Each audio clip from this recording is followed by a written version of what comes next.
Rikthehemi sërish në studio, është momenti miq të dashur që të zhvillojmë tani një bisedë tepër të këndshme, shumë interesante me të ftuara speciale. Do të flasim për femrat. Dihet sa të bukura janë femrat, sa kujdesin ato, sa kurohen ato, po dihet edhe sa të dhëmshura janë, sepse një nga momentet më të rëndësishme në jetën e tyre dihet që është momenti kur bëhen nëna. Dihen gjithë këto mrekulli që ti the, po ndihet edhe ajo që pasi bëhen nëna pastaj Çfarë ka? Dele, që thonë që je bërë si grua, për shumë, thonë je bërë si grua, je bërë kështu, domethënë sikur bien pak.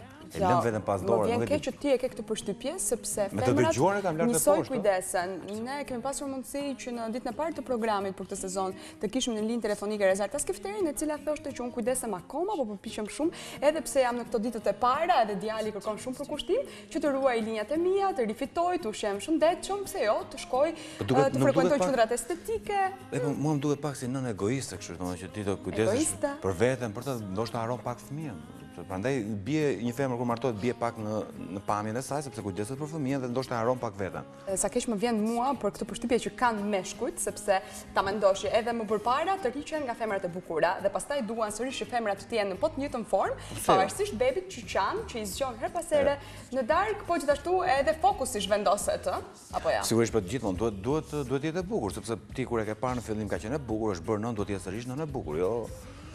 Po që koka mos të Ja, nuk shkon ashtu. Mirë, mos ta egzagjerojmë shumë gjithsesi. Është momenti që të prezantojmë të ftuarën e parë, sepse ajo është simboli i bukurisë, mbetet një nga femrat më të bukura, më në formë në gjithë Shqipërinë. Ndjekim skedën, çfarë ka thënë ajo, si e ka ruajtur ekuilibrin midis të qenurit të femër dhe nën njëkohësisht.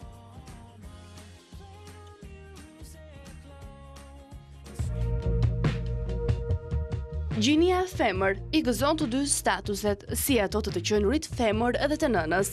Femra merr më tepër jehon në të dy këta role.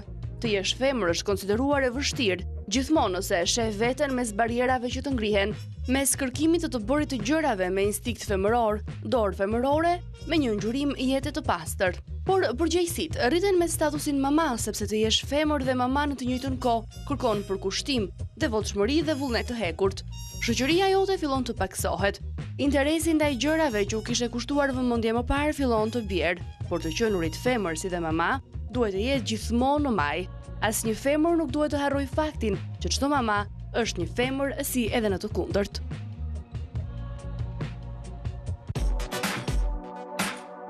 Eli Fara, femër dhe nën, njëra pa tjetrën nuk shkon. Sa bukurishte, ashtu sikur se je edhe vet, Eli Fara, këngëtare, përshëndetje, mirë se rikthesh në dita ime. Faleminderit. Kënaqësi, edhe për ne. Jo, më pëlqeu si shpreh, femër pa nën nuk shkon.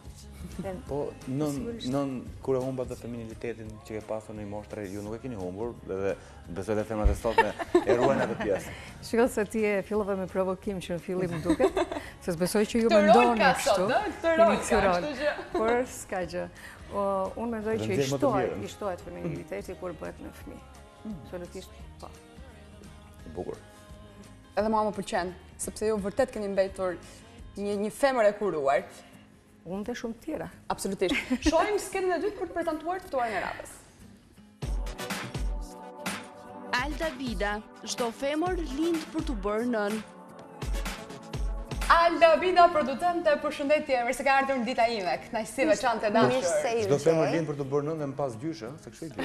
Sigurisht. Unë në fakt kur bisedova me gazetaren për marrëftesën, e zgjata pak atë fjalin. Mirë po, ajo më tha që se kam të vetë një gjë e shkurtër. Okej, thash, talo më kaq. Se kur të vi në program, do ta them që jam gjyshe dhe mua zakonisht kohëve të fundit më ftojnë vetëm që jam gjyshe. Po si ja ke dalë, Alda? Jo, nuk e di pse ftojnë për këtë. Një femër e cila kujdeset akoma për veten, edhe pse ka kaluar disa etapa të rëndësishme në jetën e saj. Nuk bëj pjesë të ato femra që kujdesem kaq shumë për veten.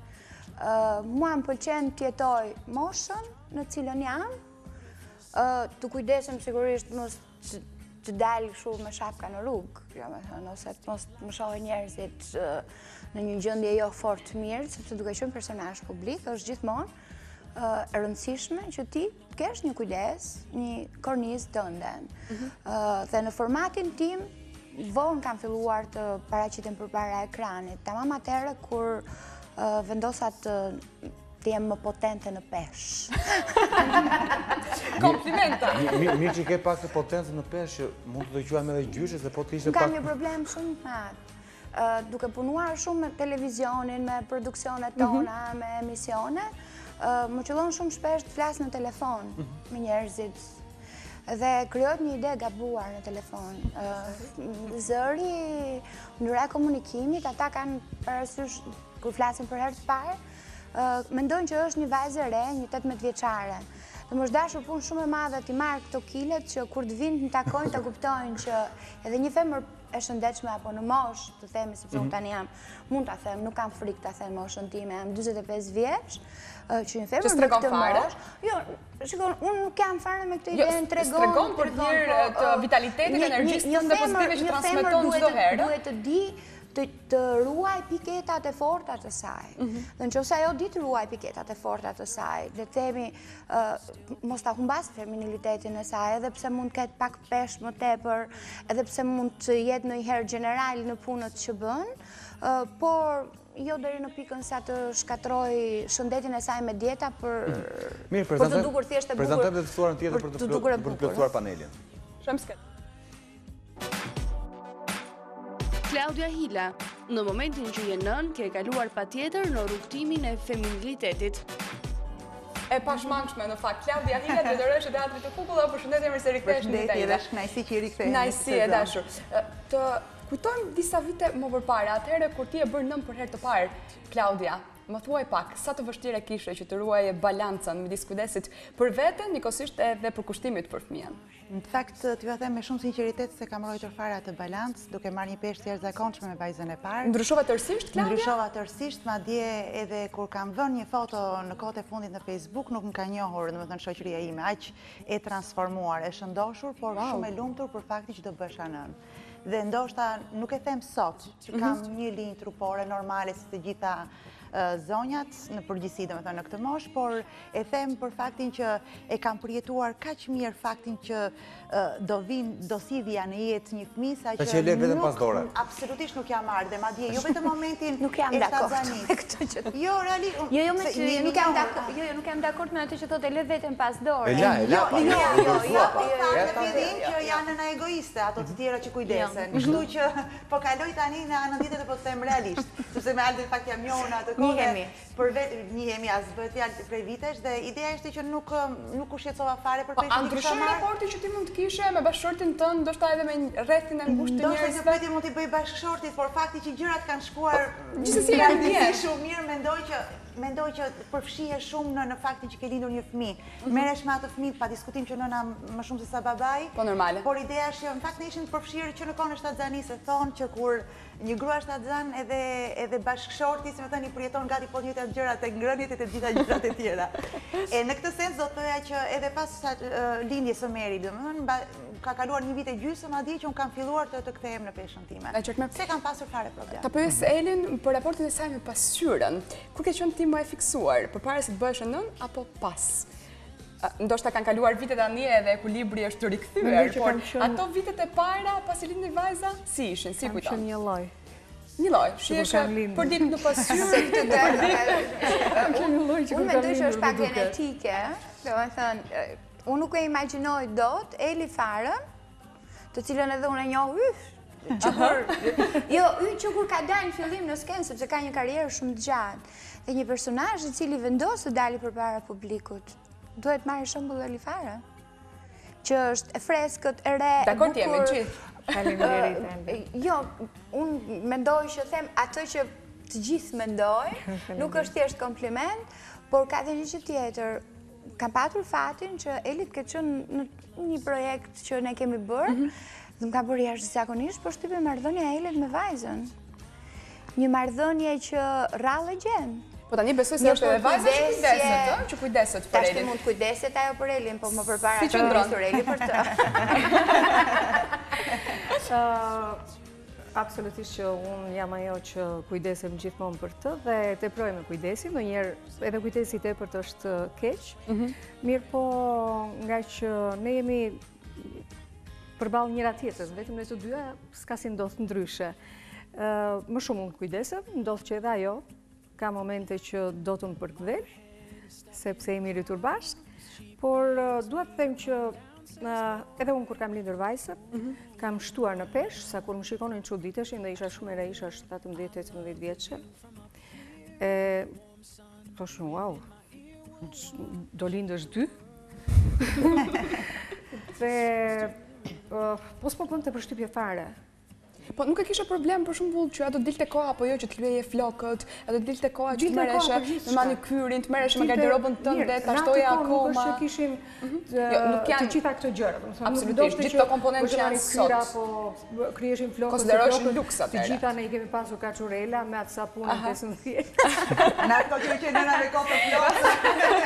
Po pra kombinimi se çfarë do të vesh sot për televizor, për të dalë në skenë. 4-5 gjëra ishin ato që të shkonin ty sipas mundësive. Tani duhet thjesht, nëse do të kthehemi të bëjmë një krahasim atëherë dhe tani. Femrat sot e kanë kaq të kollajshme të duken këndshëm, qoftë edhe me shumë aksesorë që janë në treg. Me shumë stilist, rrobaqepës, dyqane, pa fund, ku mjafton pak vëmendje dhe ti ke mundësi për të transformuar. Por në periudhën kur mendoj që nuk është se jemi në një moshë, unë jam më e madhja, nuk diskutohet, po të themi që në periudhat tona do të dohet cika të moshën Alda, gjithmonë. I trëmbe pak sa pranaj për më për moshën. Nuk trëmbem nga mosha. Nuk trëmbem, kjo është një gjë që është e sigurt, është pak po e sigurt. Në atë periudhë ishte shumë e vështirë dhe unë mbaj mend kur kam qenë shtatzan me vajzën, me Egin, unë isha studente. Kështu që nuk i kisha të tëra mundësit për qenë nën me kohë të plotë. Me një thënë shumë të bukur, sepse e mbaj mend Alda për këtë gjë. Dhe sigurisht nuk mora kilas. Do të kemi edhe fotografi, të cilat do ta ilustrojnë bisedën. As që shtatzanis, po as pas. Megjithatë, gjëja e bukur ishte që unë përpiqesha, se nga që ne nga koça që ku punojmë do njërën që me grem, bëja një gjë që më kishte mësuar nëna ime ose gjyshja ime për t'ja shtuar ati fustanit të shtatzanis. Të gjëja një, dhe më thënë, janë elemente cilat e shoqërojnë femrën, që do apo nuk do ti? Ne mund kemi pasur vetëm 2 fustane, po gjenim element të... Po, kujdeseshe më tepër atëherë kur ti vetë ishe shtatzënë dhe prisje fëmijën e parë, apo atëherë kur Egi ishte shtatzënë dhe ti prisje që të bëhesh gjyshe?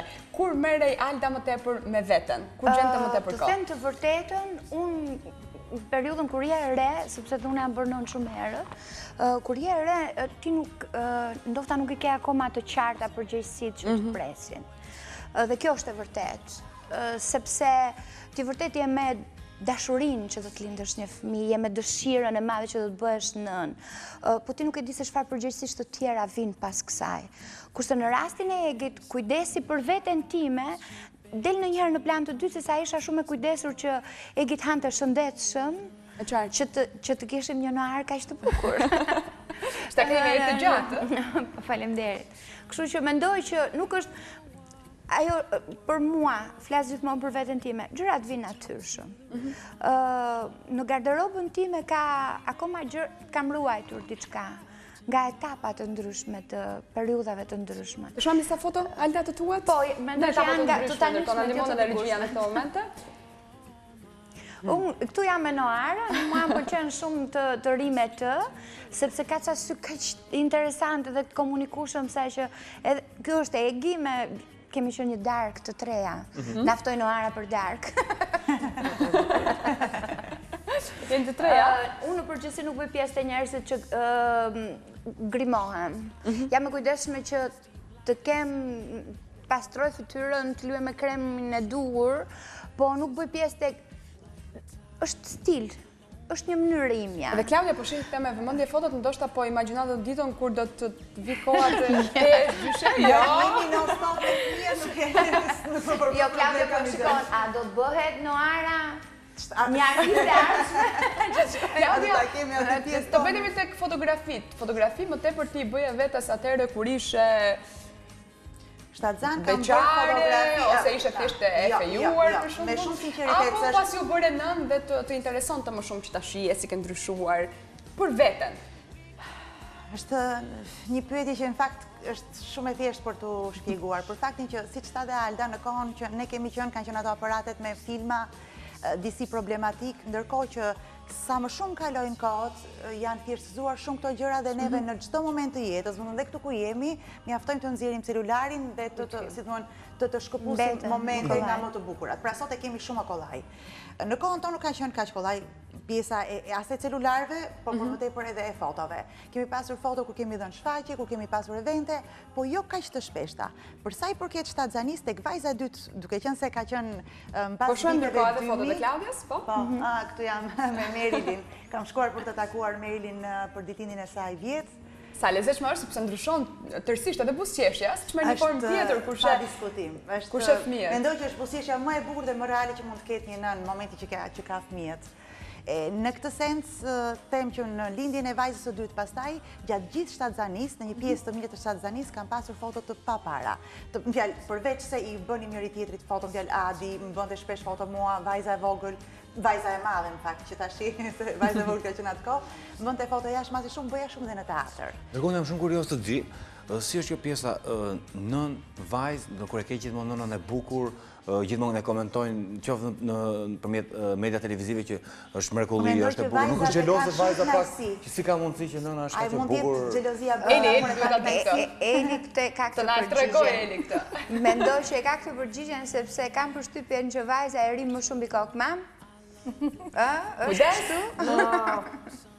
Jo. Nuk është xheloze. Varet nga marrëdhënia që krijon marrëdhënien në ambientin ku jeton, në shoqërinë që kemi, mentaliteti i shoqërisë tonë ndikojnë shumë, sepse nëna besoj që është jashtë logjikës me fëmijën. Është mundje pastaj nëse do shkoj drejt konkurrencës. Mua më ka ndodhur shpesh për shembull që ti thon vajzës që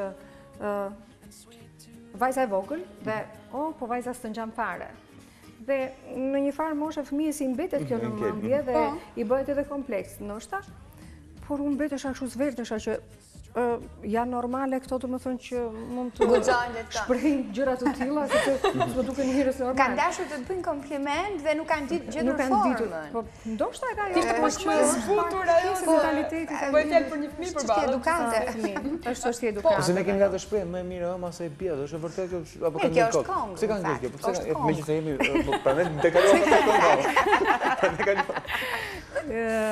Kjo është ndonjë përshtypje ndonjë të dashuruar që ashtu domethënë merr sytë e mia shikoje. Në fakt kanë të shohin fotot e Elit. Fëmijë gjithmonë është më e bukur. Mund të na komentosh pak si flokët e mia në Pogradec. Flokët i kam pas me onde të gjata, kaçurela. Ke nostalgji për atë kohë Eli? Të pëlqente më tepër vetja atëherë? Jo. Kam kaluar mirë, kujtoj gjërat e mira. Në pamje për shembull? Në pamje është ajo freskia, por nga mend besoj që ja, një foto e viteve të fundit kjo. Këtu kam ditur. Ç'është bërë këtu? Me kalimin e kohës çdo femër fillon të kuptoj vlerat e fizikut saj, të syve, të mënyrës komunikimit. Dhe kjo eksperiencë pastaj të rrit dozat e feminilitetit. Të bën të flasësh atëherë kur duhet dhe të heshtësh kur duhet. Normale. Të përkëdhelesh se këtu në këtë panel keni ftuar 3 femra që duam apo s'duam jemi pak koket. Ashtu jemi të ndërtuara, nuk e kemi fituar me... Kam përshtypjen që është natyrë, është në natyrë, në fakt mendoj që është si e lindur formati feminilitetit. Kështu jemi rritur. Ka shumë raste kur mua më thonë, mos u asto kështu, po nuk është se unë e bëj këtë për t'u llaftuar. Është natyrshëm, nuk e bën me qëllim. Është një çështje e cila vjen së brendshme. Pash një foto shumë të Eli atëherë kur ka një kapele të ja, është kjo këtu. Të aksesorët. Kish kapele këtu janë flokët e mia. Flokët. Wow! Si më duk mua si kapele kjo? Po ja kanë kreu flokët si kapele me këto balbuke. Jo, po pretendoja një nga ato kapelet mondane, nëse e keni parasysh. Ja, bardezi. Në fakt të shkoka, edhe atë kapelit të shkoka, si do sigurisht ta provosh. Aksesorët Eli përdoren më tepër atëherë? Mundoheshim atëherë. Atëherë kur ti ishe vetëm pa ardhur në jetë vajza apo çdo gjë ishte e pakët. Kështu që mundoheshim të pra shkoja që ka shpenzuar. Po shtëpia, kur të tërhiqte më tepër, pra kur ishte magnet? Ti shpenzoje më tepër kohë në shtëpi kur erdhi në jetë vajza apo jo gjithmonë kam shpenzuar kohë në shtëpi. Pra këtu nuk është ka ndonjë lloj diference. Nënat e forta më duket. besoj dhe Klaudia dhe Alda, sepse mbaj mend për shkakun që kur kam qenë shtatzan, gjatë gjithë kohës kam punuar jashtëzakonisht shumë me shtiza. Wow. Dhe që kam qenë disur, domethënë 9 muajt kanë qenë kështu, kush e di e kisha kënaqësinë. Por e gjëra vetëm për bebin apo bëre edhe për shtëpinë? Vetëm për bebin. Domethënë përgatitesh paja e bebit. Është bukur, është një gjë që është harruar. Është harruar. Më ka bërë gjithmonë për shtypje një pyetje që bëhet zakonisht nënave të cilat janë në karrierë, ju bëhet gjithmonë ajo pyetja standard, po e them që a ju mungon koha që ju si përkushtoni shumë fëmijës, çfarë mungon më shumë nga familja? A ka ndodhur me ju që keni qenë Unë në fakt Klaudia, si që patë një këmarje të tëllë. Unë prapë, unë e kam premiera, me të drejtën. Se, di që Alda ka shumë përforë që e pjesë. Alda ka shumë tjerë zakonçme, pa diskutim që Eli... Unë e kam përjetuar të dyja pjesët, edhe duke qënë... Ne ja kemi në bajt të shpjesë. Edhe duke qënë lartë. Klasës të lartë ka ndodhë më vonë. Përse kur ka qënë e vogël, sigurisht që në ato vite në nuk dilin nga Shqipëria dhe kemi qënë atje. Pra, më përpara, se t'ishte vajza, nuk i thoja jo asë një ftesë, ndoshta qoftë për koncerte, qoftë për aktivitete. Nërsa kur e që vajza, mendoje dy është rritur, unë kam qenë vogël dhe... Nuk kishte filluar Eli atërë të kishte këtë karierë. Karierë intensiva. Se ka qenë vogël, më pas kam filluar. Mendoj unë, kështu që nuk mund të bëj një krahasim para... Kam sakrifikuar në fakt, edhe nuk kam pranuar, domethënë kam punuar shumë më pak dhe kam denjtur më tepër me vajzën. Kur e pash që nuk ja dilja dot, kur kam haruar klasën e 4 fillore, atëre kam çuar te prindrit dhe kam regjistruar dhe në një shkollë tjetër sepse e pash që nuk ja dilja dot. Por gjithsesi mendoj që kohën më të madhe kam qenë afër saj. Alda, më të rego paksa lidhur me marrëdhënien tënde me bashkëshortin, me Petrin. Si ka ndryshuar pasi në jetë erdhi Egi? Unë në fakt jam bërë nënë shumë herët. Kam qenë në fakultet në vitin e 3. Jura, po kështë shkëqyresh për faqë një, qofte dhe kam qenë në vitin e 3 dhe ndërkohë Petri sapo kishte mbaruar shkollën. Kështu që ndërtuam një familje pa baza ekonomike të ndërtuara, të mirë përcaktuara. Si shëndodhë sot dhe që është një gjë shumë e bukur sot kjo. Jetonë me prindrit e Petrit dhe them vërtetën të dy përpiqesh me gjitha forcat gjenim diku një punë këtu, diku një punë atje për të dhënë kontributin ton brenda familjes, për më tepër që ishim bërë dhe me. Si edhe lajmi, është shumë e bukur pjesa kur jepet lajmi. Do të rrugës që jepin ato. Lajmi Petrit? është katara jo, vetja ka dhënë të Shiko, ne të dy kemi një histori shumë dashurie goxha të komentuar, të thënë, ishim gjithë kohës bashkë dhe kur ty të përfshin ndonjëherë ajo dashuria të kaplon, s'ke nevoj pastaj të thua që unë më duket se. Sepse është një gjë që nga ka ndodhur të dyve. Dhe ishim të dy në variantin që, që po ndodhë, që të bëjmë. Sepse ishte ajo parandjenja brenda, nuk mund të rri flaka me kashtën. Kështu që kur rri flaka me kashtën, pa... Nuk është se unë i dash një lajmë, unë i konfirmova. Ato fjalët e dashurisë, ato përkëdheljet, koha që shpenzonit vetëm për vetëm me njëri tjetrin, a u paksua pasi erdhi në jetë Egi? Ndryshojnë, por unë kam patur një fat shumë të madh që duke qenë vazhdoj të isha studente, Petri vazhdon dhe vinte më merrte me motor, më çonte për t'i dhënë vajzës për të pirë dhe nuk kishte ndonjë ndryshim në, se për shembull Klaudia ka qenë në shkollë në kohën, ishte në vit parë. Nuk kemi patur ne, kishim paka shumë dhe njëti profesion dhe vazhdonim të ishim bashkë, ne vazhdonim të ishim shok. Që ashti do t'a them, publikisht, ju kërkoj shumë ndjes prindërve të Petrit.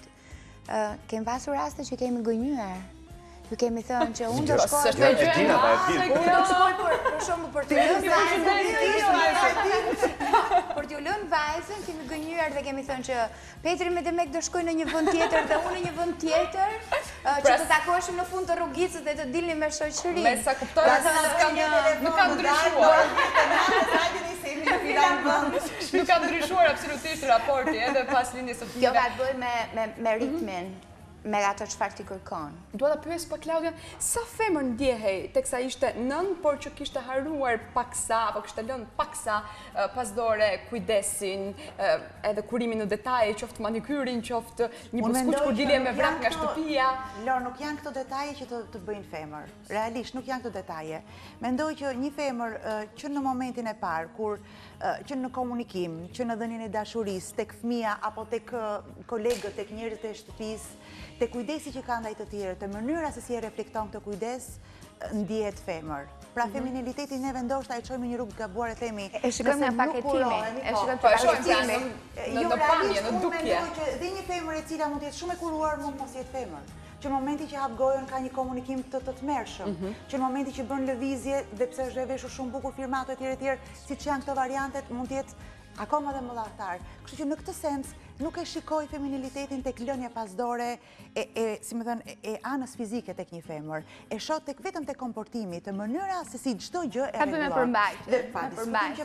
Dhe ideja është që në qoftë se një femër, një mama do di mirë që të japi shumë dashuri tek fëmia, të ketë komportim të jashtëzakonshëm tek partneri dhe tek të gjithë ata që e rrethojnë, të ketë feminilitetin pra bazën e saj, për mua nuk ka humbur asgjë. Klaudia, partneri domethënë e ka problem të pjesën e ndryshimit, transformimit fizik gjatë kohës së shtazanisë dhe pas lindjes?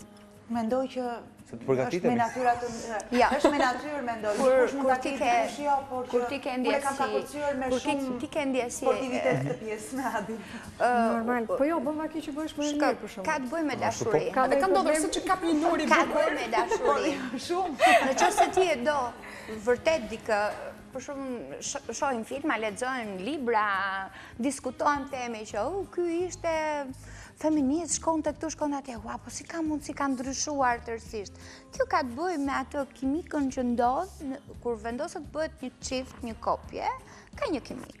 Dhe në qoftë se kjo kimik vazhdon, nuk ka rëndësi fare se çfarë pamje ke ti. Transformimet janë brenda për brenda. Transformimet të themi të rritjes barkut, shëndetin, shtimin në peshë, të janë gjitha gjëra që njeriu ndonjëherë kur do i ka dhe në dorë. Ti do të ndjehesh mirë me partnerin tënd, nuk del në rrugë. Ti je në ambiente intime, është kështu, domethënë, ne komunikimi i çdo momenti. Unë të kurdoj të paktën ashtu sikurse u shpreh për historinë tënde, që nuk kishte kaluar fortuna edhe pas ardhjes në jetë të fëmijëve. Nuk mendoj që partnerët apo nëse është një marrëdhënie e ndërtuar jo mbi baza të forta, sigurisht që partneri thotë. Dhe prandaj jemi në këtë kohë, në momentin kur partneri thotë që më pëlqen kështu, ti thua, okej, përpafshim. Sepse më të ndodhë... Sa e që është, është njëta gjë se themi ne kur bësh në... Ndodhe njëta gjë, edhe partneri mund të shëndoshet, mund të transformohet. Po, i të rriqet veshit, pra. I të rriqet veshit, po nuk ndodhë, nuk para ndodhë. Sa ke që bje gjithmonë femrave në gjithë bje, sa qofte dhe kujdesit për fëmijë. Jo, ti bësh këtu me femrat të cilat kanë prioritare për mbajtjen, pjesa e dukjes, thonjt, flokët. Unë jam e sigurt që me qënë se Eli është simbolika e bukurisë, e feminilitetit, prandaj adresova shumë pyetje, e pjesës e protagonizmit në skenë, edhe këto se unë e Klaudia jemi pas printave, nuk dalim rrau që naftoni ju, shqyqyr që naftoni që na shikon publiku. Kam përshtypjen që Eli faren edhe në mëngjes, në shkrim të trokasësh derën është prapë po kaq e bukur. Ta garantoj të e di pse, sepse kjo është genetike e dashur. Nuk lodhet ajo që të bëhet e bukur, ajo është, e rrezaton bukurinë e saj. Një lloj të duket vetja Eli në pasqyrë edhe në mëngjeset e darkë? Ndonjëherë, unë shpesh kam vënë për shembull kur kam qenë me ndonjë grip ose e smur, sikur të bie ndonjë nur tjetër, por që pëlqen prapë vetja. Që është e paspjegueshme. Me veten, kjo ka rëndësi. Kjo është e rëndësishme. Ose të gjitha momentet të duken okej. Pavarësinë tënde, ti e doje më tepër përpara se të bëhesh nën apo pas? Pavarësinë. Shikon, atë kohë ne nuk kishim këto koncepte për jetën të pavarësisë. Po, është shumë lartë. Ndryshimi vitet 90, se tani po. Ja, jemi duke folur për dy epoka të ndryshme. Jemi duke folur për një periudhë kur ishim të gjithë të peshur njësoj dhe zgjidhnim detajin ton për të qenë ndryshe dhe fati ynë është që përjetuam atë periud dhe këtë periud. Ne kemi qenë në kufi, na është ndarë jeta në dy pjesë. Ajde ti e ke këtë pjesën më mirë, e di dhe më mirë tani. Atëherë ishte më problematik kjo pjesa e pas lindjes se si do ishte apo tani sepse ke gotën që unë mendoj që e ka vuajtur gosha këtë pjesën e ardhës në formë pas lindjes. Fatmirësisht Eki ka fizik shumë të mirë, nuk ka ndryshuar në peshë, të njëjtën gjë kam patur dhe unë, mbas lindjes së vajzës. Edhe të djalit nuk kam ndryshuar. Unë kam arsye të tjera të shëndetit, i kam shpjeguar, kam humbur nënën dhe ajo më krijoi një gjendje shumë të keqe emocionale dhe pastaj erdhën gjithë problemet e tjera shëndetësore. Po unë them që dikur flasim para 90-s, dikur para 90-s, ishin të tëra mundësit që ato që kishin genetike për të shëndoshur, shëndosheshin. Sepse ishte genetike ajo, shëndeti, marrja e shëndetit. Lëviznin më shumë, esnin më shumë, rendin më shumë. Unë dua ta po ka ndryshuar ritmi i jetës, ka ndryshuar vërtet. Nuk kemi kohë. Ma një mikeshës time shumë të shtrenjtë, teta Vitoria, më ka mbetur në mendje dhe para disa ditësh e takova. Nuk kam për të harruar, ishte një nga ato femra të cilën ti e shihje në mëngjes, flasim për vitet 86, ti e shihje në mëngjes me flokët të bëra me pikutina, të lyer, të kreur, ndërkohë ajo ishte një zonjë që rinte deri në orën 1:30 të natës, te kurostet bënte gati plaçkat, bënte çdo gjë. Ndërkohë sot ne i kemi të gjitha hapësira, të marrim dikë që të na ndihmojë për punët e shtëpisë, mirë po me thënë drejtën, jemi më neglizhent unë. Flasë për vetën time, për të mbajtur pikutina në kokë. Flasim në këtë. Kjo ka të bëjë me tipin e personazhit apo të njeriut, me sportivitetin me cilin i merr gjëra. Po e thekson gjithë kohës, po unë të pyeta për pavarësinë, duhet ta pyes Klaudia për parat. Kur t'interesonin më tepër parat? Kur doje që të kisha më shumë para? Me sinqeritet, as atëherë, as tani. S'intereson fare. Ka sinqeritet. Po nuk po mendoje që pasi erdhi vajza në jetë, thoshe që duhet që të plotësoj gjitha kushtet e saj. Pra, është më e rëndësishme kjo se sa pjesa e dukjes time përpara se të kisha në. Jo, realisht, për përgjegjësi, pa diskutim që kur të vjen fëmia në jetë, të duan akoma dhe më shumë para për të pasur, duke menduar që fëmijën ta kesh në kushte maksimale, mirë në të ushqyer në radhë parti, sepse është ushqimi tek fëmia i vogël, tek vesha e me radhë të gjitha tjerat. Në qoftë se do ta merrim thjesht si një formë që nëse duhen parat përpara ose mbrapa, parat janë të nevojshme aq sa të kesh një jetë normale. Ja gjem vendin. Absolutisht, të kesh një jetë normale, nuk jam asnjëherë për variantin që të vraposh mbas parave dhe të humbasësh pjesën e mamësisë apo të feminilitetit. Eli, parat kur ishin më të rëndësishme? Atëherë apo një lloj pas lindjes vajzës? Mendoj që është pjesë e karakterit, kështu që marrëdhënia me paranë është e njëjtë. Unë kam një pyetje. Është e njëjtë. Po këta mirë femra ndryshonin, bëheshin më të bukura, kishin momente që po bashkëshortët ndryshojnë kur lind gruaja. Shiko, ka plot bashkëshortë. Cilët shtojnë në peshë. E hep gjithmonë nanë në vetë. Shtojnë në peshë se unë po mendoj me radhë gjithkohës me gruan është e shpjegueshme. Ose nuk hahen sa ata hahen çik.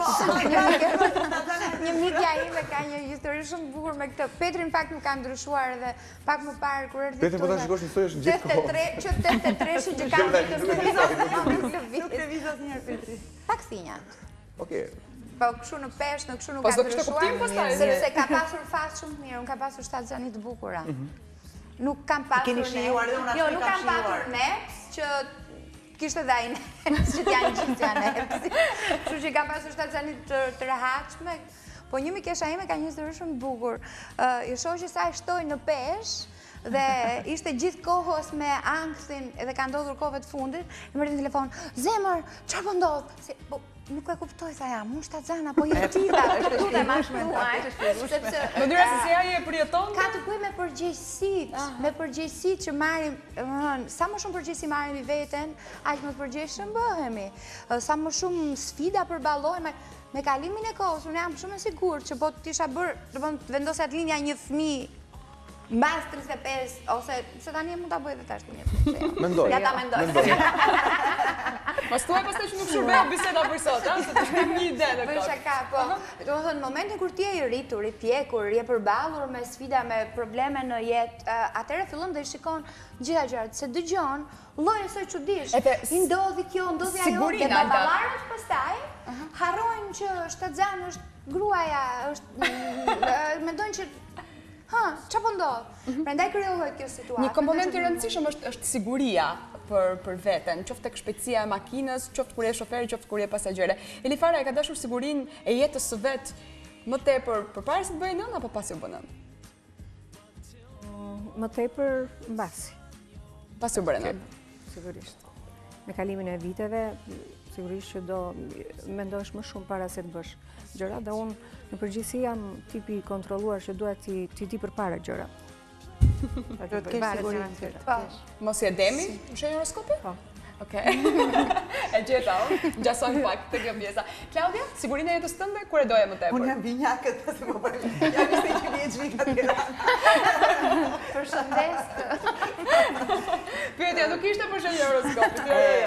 Kalova pak në humor në fakt, sigurinë. Unë mendoj që të gjitha gjërat, mbasi bëhesh nën, do të kesh më të sigurta pikërisht për faktin që ke përgjegjësi më të madhe.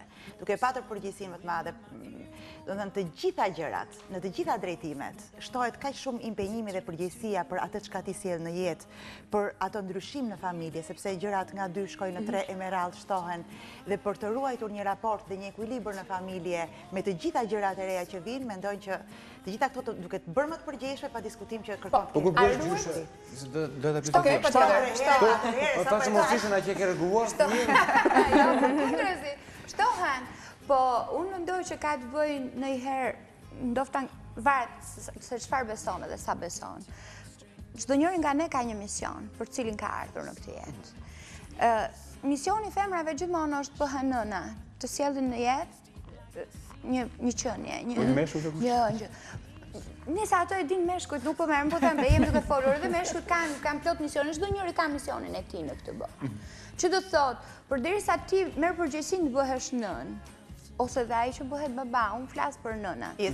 Jemi duke folur femër dhe nën është atë, nuk thotë baba dhe mashkull. Ne kemi vetëm femër për ne. Do të thonë, përderisa misioni prioritar ynë është ky. Atëherë si mund të jesh e papërgjegjshme ose më e përgjegjshme më përpara kur ti nuk e di ç'do thotë ti është nën? Se ke. Dhe kur ke një fëmijë, ty të shtohen përgjegjësitë në mënyrë të padiskutueshme. Nënat tona thoshin e heqim nga goja për fëmijën, po. Na kur shkojmë të blejmë diçka, themi, po sikur ti bleja dhe është kështu. Pra, mendon në raportar për fëmijët? Jo, mendon për veten, tash ti po të mos mendon raportar, Alda. Për fëmijën, në mënyrë absolute mendon për fëmijën. Eli për komendon, për vajzën apo për veten? Në angazhohesh në punë, jo për të pasur një kuzhinë shumë të bukur, po për të shkolluar fëmijën, mendoj unë. Përgjegjësirat janë pafund. Pra jo për karrierë personale, jo për atë interesin personal, po thjesht për në momentin që ti vendos se kjo është çështje vendimesh pastaj. E frikshme më duhet kjo pjesë. Jo, nuk është e frikshme, është natyrshme. Jo, nuk e lë veten pasore, absolutisht. A është më e lehtë që ta ruash ekuilibrin, Klaudia, femër dhe nën pas fundit të emocioni bukur, sepse duket sikur ti ke një lloj eksperiencë pa diskutim tek fëmia parë, ndoshta është edhe ajo që tha Alda që përveç përgjegjësisë nuk di në ç'terren ecë. Është droja, është edhe emocionet. Çfarë do të bëj edhe bën dhe gabime pa diskutim. Dhe në këto gabime janë mësime pasaj për tek fëmia e dytë, dhe mendoj që siguria tek fëmia e dytë është pa diskutim shumë. Ne fëmijët e parë në eksperiment, Nga mosha. Në qoftë se do ta di se çfarë përgjegjësi është fëmia, unë besoj që e shtyn të bërën e fëmijës pafundësisht. Pastaj kjo është e vërtetë. Unë për shkak kam diferencë. Unë kam diferencë. Egi dhe Frenki kanë diferencë, kanë gati 8 vjet diferencë. Jo se nuk doja unë të bëja fëmijë tjetër, po domethënë është fillon edhe ti merr ato përgjegjësi dhe kupton sa e vështirë.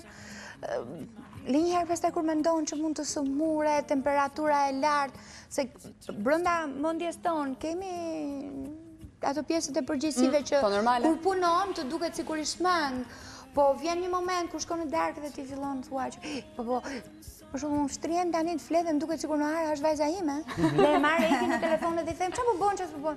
O ma, të lutem thot mos u përzgjes se ti e laston. Deri diku edhe jo të bezdisura se nuk është fjala korrekte, por që ja ato më të fiksuarat, sepse duket sikur kanë edhe më shumë kohë për të përkushtuar dhe për të marrë. Elifara, një këshill, një sugjerim për të gjitha nënat e reja, të cilat tani po ndjekin bisedë edhe me kërshëri, kam përshtypje, por që nuk duan absolutisht ta lënë veten e tyre pas dore, edhe pse ndonjëherë duket sikur koha është e pamjaftueshme për të ruajtur ekuilibrin midis çunurit femër edhe nën një herasi. Nuk e di, nuk gjej këshill nga ju me shumë sepse janë individuale gjërat në fakt. Varet si ndihesh, dhe në qoftë se janë të plotësuara fëmia është ajo që të bën në qoftë se je e kënaqur me veten tënde, e mbushur në shpirt, ke kohë për gjithçka dhe bën gjithçka. Të ndihmon në raporti i ngushtë që ti ke pasur me veten edhe përpara sa ti ishe nën? Pra një raport i ngushtë që do thotë që ti e njeh mirë veten, i di objektivat e tua, prioritetet dhe nuk i lë asnjë gjë angut. Edhe ajo është pjesë që ndoshta është e lindur dhe ose në formim karakteri jot, varet si ndihesh, konfidenca, si të ka ardhur jeta. Po, prap, konkluzioni është që kjo bukuria është genetike dhe kaq. Është individuale. Është mjaftueshëm, Claudia. Në fakt, në këtë sens... Si ta ruajmë ekuilibrin? Si ta ruajnë nënat e reja?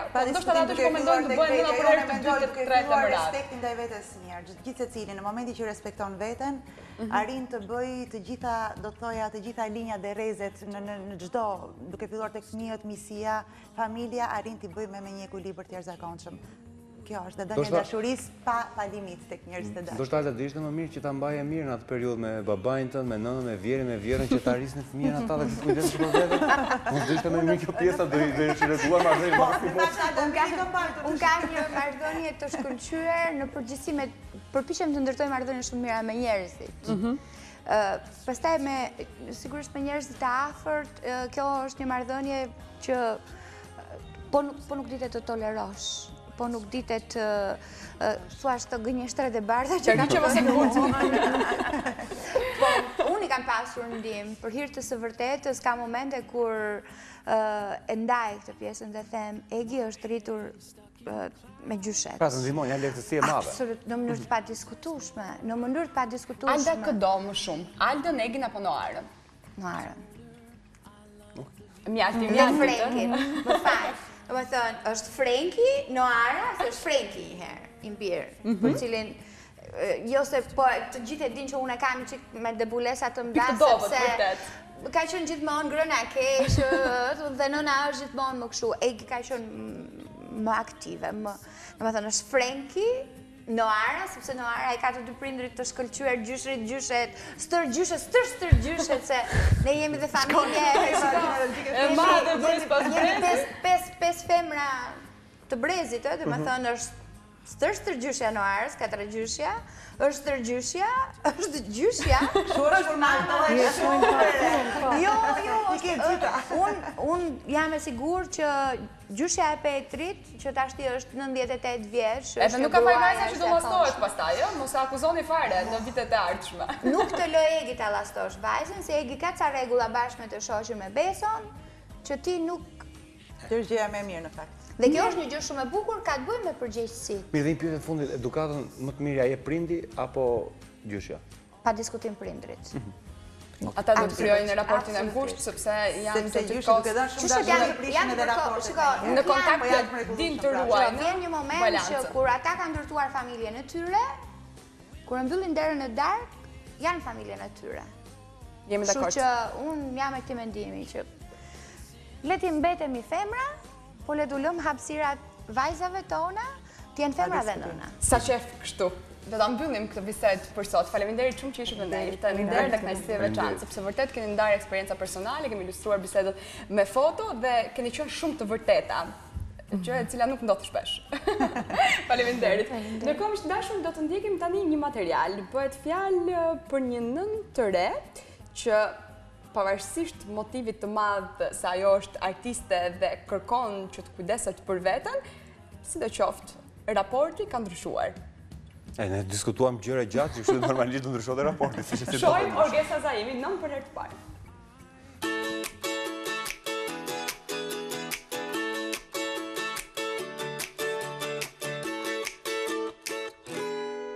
It's always been about me, myself and I. I thought relationships were nothing but a waste of time. I never wanted to be anybody's other half. I was happy saying I loved it.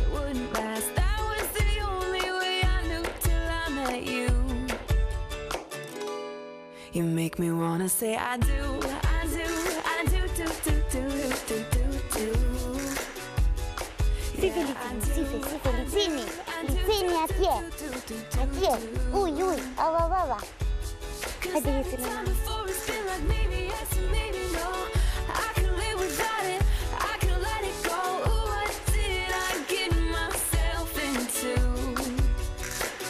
Make me wanna say I do, I do, I do, I do, I do, I do.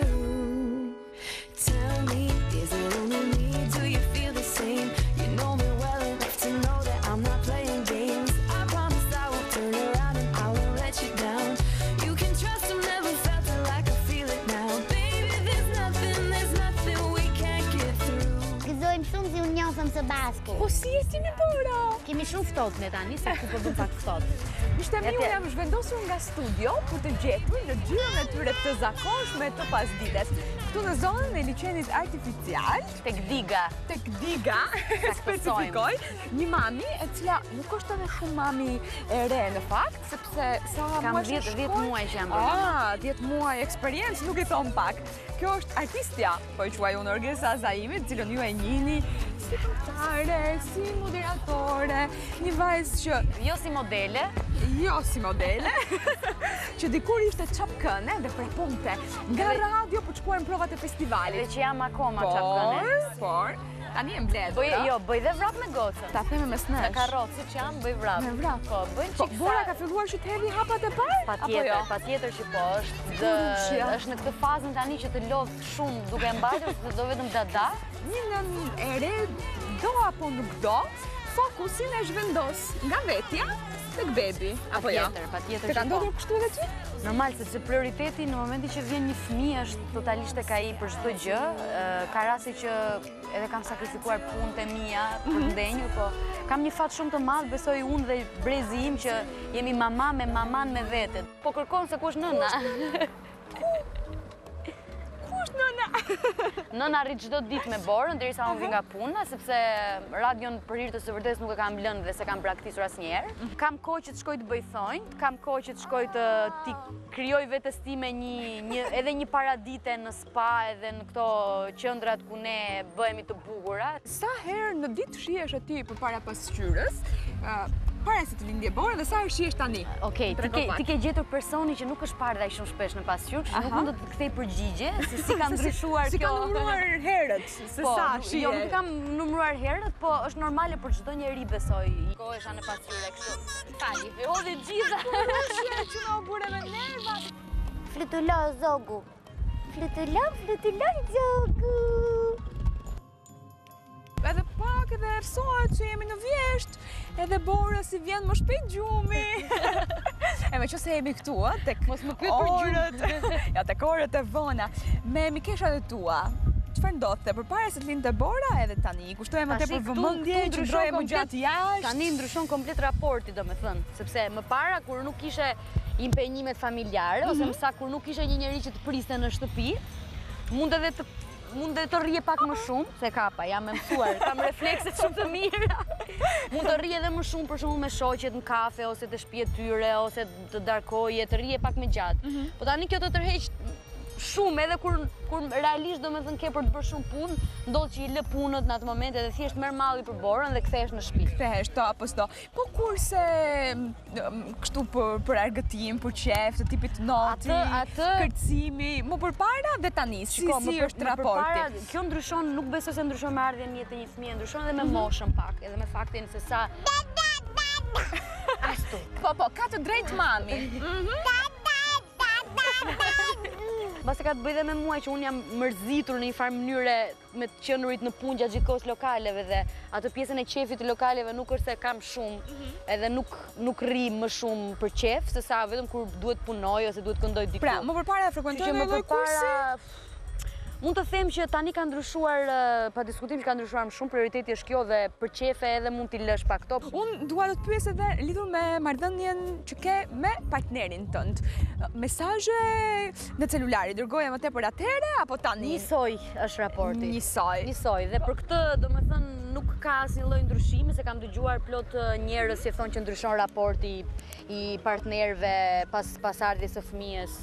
Është detyrë e partnerëve që mos ta ndryshojnë ose ta ndryshojnë, ose nuk e di, nuk ndikon shumë fëmia në këtë raportin e të qenurit sërish ashtu siç je edhe para pasi.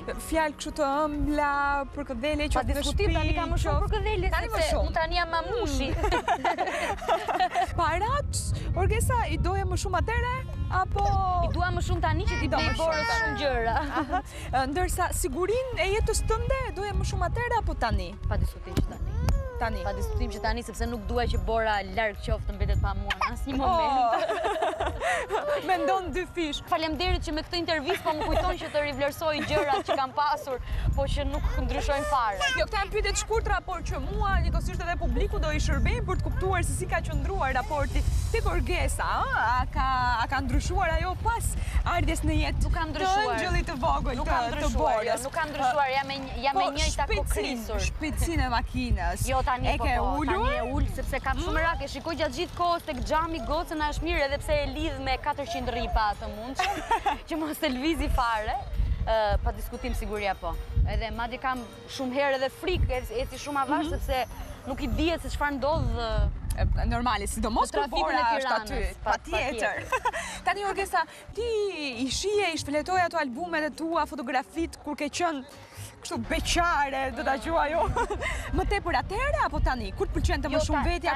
Jo, nuk është puna e të pëlqyerit të vetes se sa të treguarit të Borës. Tani fillon ajo. Jo, fotografitë tua personale. Po, fotografi personale. I shfletoj më tepër atëherë? Nuk kam ndonjë gjë të fshet, po tani shfletoj më shumë po të them sepse i tregoj dhe Borës, domethënë si ka qenë mami. Si ka qenë mami, okay. Po foto vetes i bëje më shpesh atëherë apo tani? Jo, tani i bëj vetëm Borës. U ceni, si fe ceni. Ja, po afrohemi tek fundi i xhiros. Një cen tek Ines, si fe. Ha je më shumë atëherë apo ha më shumë tani? Tani nuk ha fare. Tani nuk ha fare, shikoni sa jam dobësuar. S'po i kërkoj piruetën tani se ka gocë. Ja dhe pirueta. Për aq sa duket, domethënë 52 kile, me zi kam, jo me zi. Ja. Jo, dëgjoj. Ja. Nuk ndjehem në një farë mënyrë, domethënë shumë mirë sepse shoh rezultatet e tjera tek femrat e tjera që pas lindjes së fëmijëve me zi arrin ato kilet. Po, unë kam arritur që pas 6 muajve që u shkëputa nga dhënia e ushqimit gocës, që të vija komplet në peshën time. Tani, meqense Borën e kemi mërzitur kaq shumë, pyetja ime e fundit është... Kërkoj të falur, të lutem. Bora, të më falësh? Goca. Unë të kam shumë gjanë ty. Po bukuroshe. Mos na marri më sysh, Lori. Ke marrë urdhër me vete? Po, ti duhet e kishe marrë një edhe për vete dhe për Borën. Orgesa, këtë më shumë ti tani? Veten apo Borën? Pa tjetër që Borën, që është kjo fjallë. është pa diskutueshme që dua këtë. Kjo është e sa për shaka në fund fare. është pyetje retorike, që s'ka nevojë për përgjigje. Besoj se gjithë e kanë kuptuar që... Sa do egoisti jemi dhe sa do ta duam veten, pa diskutim. Vjen fëmia! Unë vjen fëmia! E dua më shumë se çdo gjë në botë. Kjo do që t'i kushtoj kësaj më shumë vëmendje. Kjo ishte mënyra më e ëmbël edhe për ta mbyllur këtë intervistë, pasi ne kemi arritur në atë konkluzion që është e vështirë të ruash ekuilibra pas në jetë ke sjell krijesën tënde. Por kur je artiste ke një motiv më tepër, edhe Orgesa Zaimi ka arritur që deri diku t'ja dalë mban, që do të thotë, vazhdo akoma frekuentojnë qendrat estetike, parukieret, komunikon një lloj me bashkëshortin, madje tani edhe më shumë, por që limitohet në pika të tilla si shpejtësia e makinës, siguria për vetë duhet ta bëjnë të gjithë, sepse mendon për dy, ë? Orgesa, faleminderit shumë. Faleminderit që ndave në këtë moment. Edhe Bora herën tjetër do premtoj që do sillet shumë mirë. Bora, faleminderit. Paçi.